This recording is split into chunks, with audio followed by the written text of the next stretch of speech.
بسم اللہ الرحمن الرحیم۔ السلام علیکم ورحمۃ اللہ وبرکاتہ۔ صدقہ کے فضائل، صدقہ دینے کی فضیلت، صدقہ کرنے کا طریقہ۔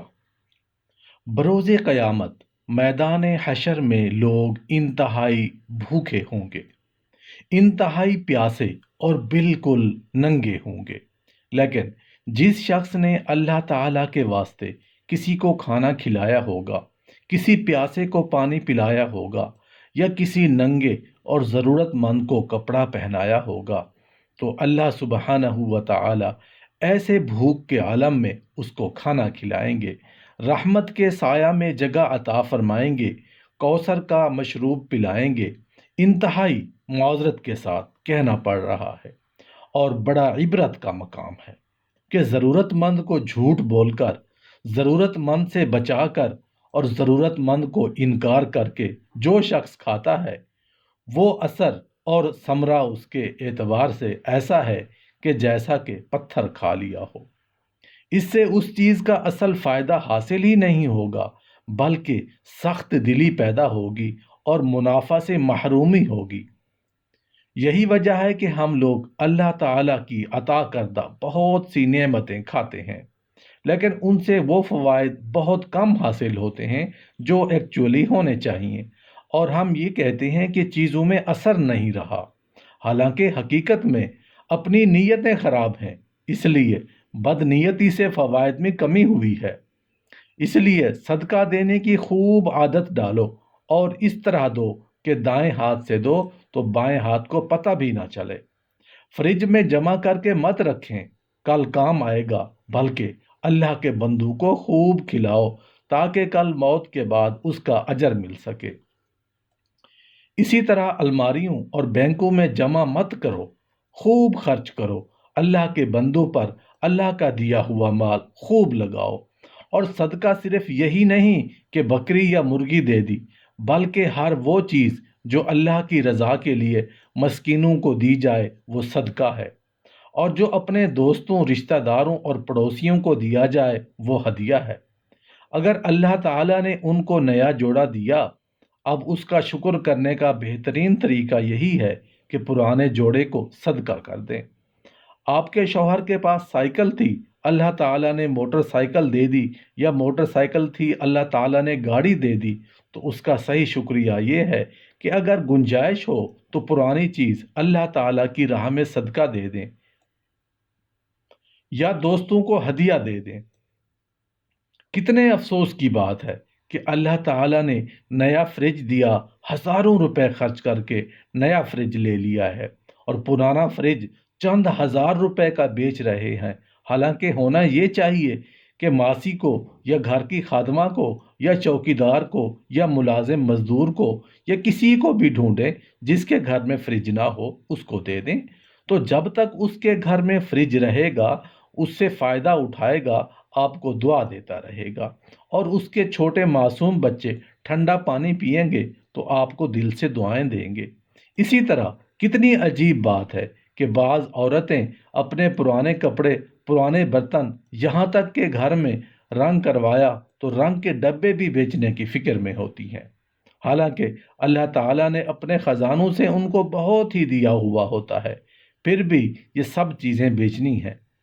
اگر اس کے بجائے وہ اللہ تعالیٰ کو راضی کرنے کے لیے صدقہ کر دیں یا اپنے رشتہ داروں میں سے ایسے لوگ جن کو ان کی ضرورت ہو ہدیہ کی نیت سے دے دیں تو اس سے اللہ تعالیٰ بھی خوش ہوں گے اور رشتہ داروں سے محبت بھی بڑھے گی۔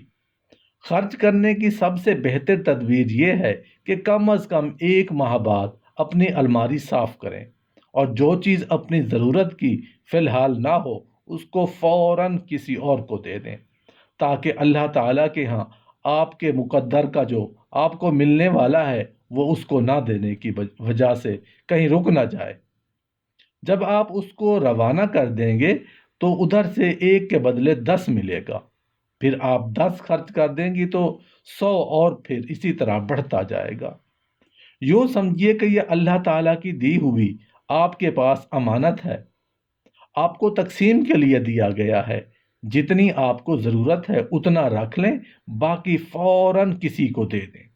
اگر آپ اپنے استعمال میں بھی نہ لا سکیں اور کسی اور کو بھی نہ دیا اور آپ کی موت آ گئی تو خود بخود یہ مال کسی اور کے پاس چلا جائے گا۔ اسی طرح پڑوسیوں کو جو بھی گھر میں پکا ہوا اس میں سے کچھ محبت بڑھانے کے لیے حدیث پر عمل کرنے کی نیت سے بھیجنا چاہیے۔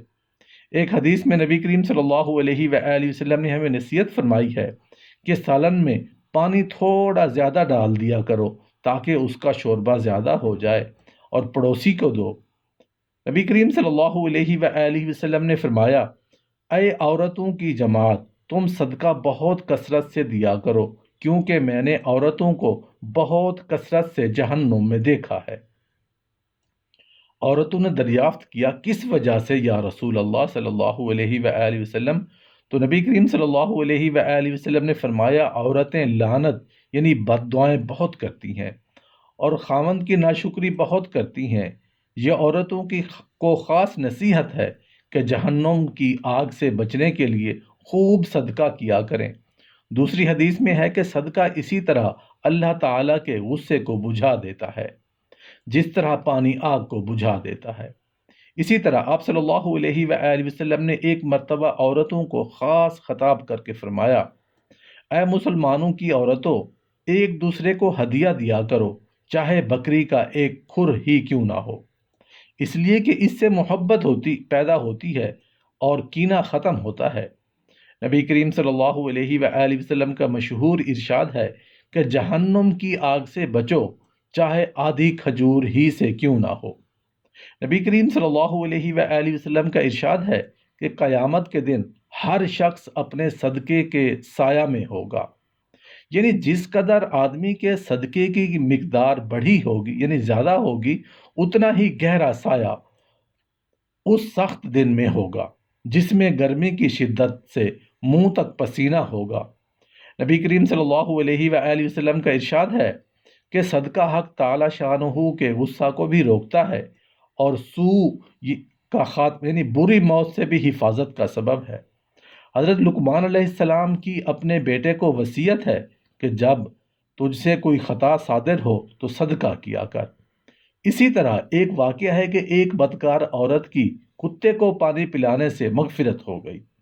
حضرت ام سلمہ رضی اللہ عنہ کی خدمت میں کسی شخص نے گوشت کا ایک ٹکڑا پکا ہوا ہدیہ کے طور پر پیش کیا۔ چونکہ رسول اللہ صلی اللہ علیہ وآلہ وسلم کو گوشت کا کھانا مرغوب تھا، اس لیے حضرت ام سلمہ رضی اللہ عنہ نے خادمہ سے فرمایا، اس کو اندر رکھ دے، شاید کسی وقت حضور صلی اللہ علیہ وآلہ وسلم تناول فرما لیں۔ خادمہ نے اس کو اندر طاق میں رکھ دیا۔ اس کے بعد ایک سائل آیا اور دروازے پر کھڑے ہو کر سوال کیا کہ کچھ اللہ کے واسطے دے دو، اللہ جل شانہ تمہارے یہاں برکت فرمائے۔ گھر میں سے جواب ملا کہ اللہ تجھے برکت دے۔ یہ اشارہ تھا کہ کوئی چیز دینے کے لیے موجود نہیں ہے۔ وہ سائل چلا گیا۔ اتنے میں حضور صلی اللہ علیہ وآلہ وسلم تشریف لائے اور ارشاد فرمایا، ام سلمہ میں کچھ کھانا چاہتا ہوں، کوئی چیز تمہارے یہاں ہے؟ حضرت ام سلمہ رضی اللہ عنہا نے خادمہ سے فرمایا، جاؤ وہ گوشت حضور صلی اللہ علیہ وآلہ وسلم کی خدمت میں پیش کر دو۔ وہ اندر گئیں اور جا کر دیکھا کہ طاق میں گوشت تو ہے نہیں، البتہ سفید پتھر کا ایک ٹکڑا رکھا ہے۔ نبی کریم صلی اللہ علیہ وآلہ وسلم کو واقعہ معلوم ہوا تو نبی کریم صلی اللہ علیہ وآلہ وسلم نے فرمایا، تم نے وہ گوشت چونکہ فقیر کو نہ دیا، اس لیے وہ گوشت پتھر کا ٹکڑا بن گیا۔